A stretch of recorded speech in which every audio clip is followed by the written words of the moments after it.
Barcelona we Slavia प्राहा। इस game को देखने के बाद कुछ कंसर्न्स हैं, बट एक पॉजिटिव बात भी है प्लस एक बैड न्यूज़ भी है। पेड्री की इंजरी कैसे अफेक्ट करेगी इस टीम को, सब डिस्कस करेंगे। फर्स्ट ऑफ ऑल, इस गेम की परफॉर्मेंस पे पहला पॉइंट है, बार्सिलोना जीत गई। चैंपियंस लीग के इस लीग फेस में पॉइंट्स चाहिए, कुछ भी हो पॉइंट्स चाहिए ही चाहिए। टेबल पे ऊपर चढ़ना है तो पॉइंट्स बहुत इंपॉर्टेंट है। लेकिन क्या ये कन्विंसिंग विन थी? क्या सॉलिड चैंपियंस लीग परफॉर्मेंस थी? मुझे नहीं लगता। इस सीज़न बहुत अवे गेम्स हुए हैं जहां बार्सिलोना ने जो करना था वो किया, लेकिन वो टोटली कन्विंसिंग या डोमिनेटिंग नहीं थे। लास्ट मैच में 2 गोल्स कंसीड किए, एंड अब कुछ लोग कहते हैं सेट पीसीस से, कॉर्नर से गोल्स कंसीड हुए तो ठीक है, चलता है। लेकिन क्यों? क्योंकि पहले सेट पीसीस को लकी या रैंडम माना जाता था, जैसे बस लकीली गोल कंसीड हो गया। लेकिन मॉडर्न फुटबॉल में सेट पीसीस बहुत इंपॉर्टेंट हो गए हैं। फॉर एग्जाम्पल, आर्सेनल ने इस season 24 set piece goals score किए हैं, यूरोप के टॉप लीग्स में सबसे ज़्यादा, जो कि उनकी टोटल गोल्स के 35% है।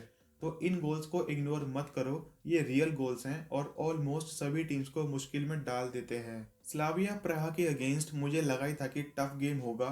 स्लाविया फिजिकल टीम है, टॉल प्लेयर्स हैं, सेट पीसेस में डोमिनेशन है, डिफेंड करना मुश्किल है।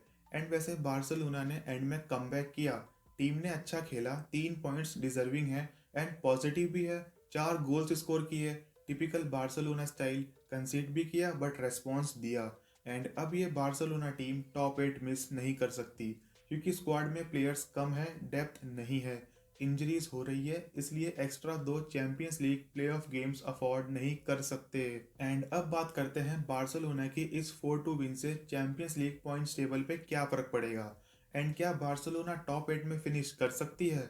अभी बार्सिलोना 9th प्लेस पर है 13 पॉइंट्स के साथ, एंड +5 का जीडी है।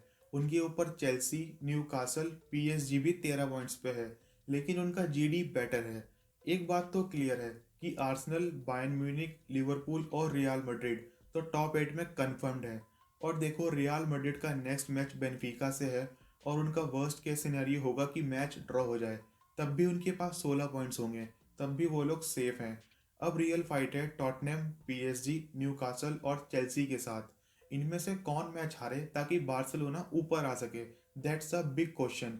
देखो, पीएसजी और न्यूकासल एक दूसरे के साथ खेल रहे हैं, एंड ये इंपॉर्टेंट न्यूज़ है, क्योंकि इनमें से एक टीम तो पक्का हारेगी, एंड अगर ड्रॉ भी हुआ तो दोनों बाहर हो सकते हैं, राइट। एंड टॉटनहम फ्रैंकफर्ट से खेल रही है, टफ मैच है उनके लिए। टॉटनहम रिलायबल नहीं है, लेकिन चैंपियंस लीग में हमेशा कुछ ना कुछ कर जाते हैं, तो वो भी जीत सकते हैं या ड्रॉ भी कर सकते हैं। लेकिन फ्रैंकफर्ट स्ट्रॉन्ग टीम है यार, मे भी चांस है वो टॉटनहम को हरा दें। And on the other side, Napoli और चेल्सी खेल रहे हैं, वो भी एलिमिनेशन के करीब है। नेपोली फॉर्म में नहीं है, वीकेंड पे जुवेंटस से हारे थे, लेकिन चेल्सी जो फॉर्म में है, मे बी वो जीत ही जाएंगे। To be honest, as a Barcelona fan मैं अदर टीम्स पर डिपेंड नहीं करता कि वो हारे तो हमारा चांस बने। देखो, अब बार्सिलोना नेक्स्ट वेडनेसडे कोपेनहेगन के अगेंस्ट होम गेम खेलेगी कैंप नो में, एंड ये गेम फाइनल चांस है टॉप 8 का। और इस गेम को सिर्फ जीतना ही नहीं है, बड़े मार्जिन से जीतना है, 3-0, 4-0 कुछ ऐसा, ताकि +8 का जीडी हो जाए।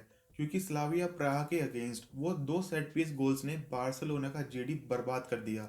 बाई चांस अगर क्लीन शीट होती तो शायद अभी बार्सिलोना टॉप 5 में होती, बट अभी बार्सिलोना 9th प्लेस पर है, लेकिन अभी भी टॉप 8 का ड्रीम अलाइव है। एंड इस गेम की विन के बाद सबसे बड़ा कंसर्न था पेड्री की इंजरी। मैच में सिर्फ 1 घंटा खेला और हबल करके फील्ड से बाहर चला गया, एंड आई थिंक हैमस्ट्रिंग की प्रॉब्लम दिख रही थी। पास्ट में इसको मसल इंजरीज ने बहुत परेशान किया है, एंड मे बी अब 1 महीने के लिए बाहर है और 7 गेम्स मिस करेगा। एंड हो सकता है फेब्रवरी में यूसीएल प्लेऑफ्स भी शायद अवॉइड करे, and may be March round of 16 में वापस आ ही जाएगा। So that's it for today's video. अगर वीडियो अच्छी लगी हो तो तुम्हें पता ही है तुम्हें क्या करना है। Until next time, visca Barça.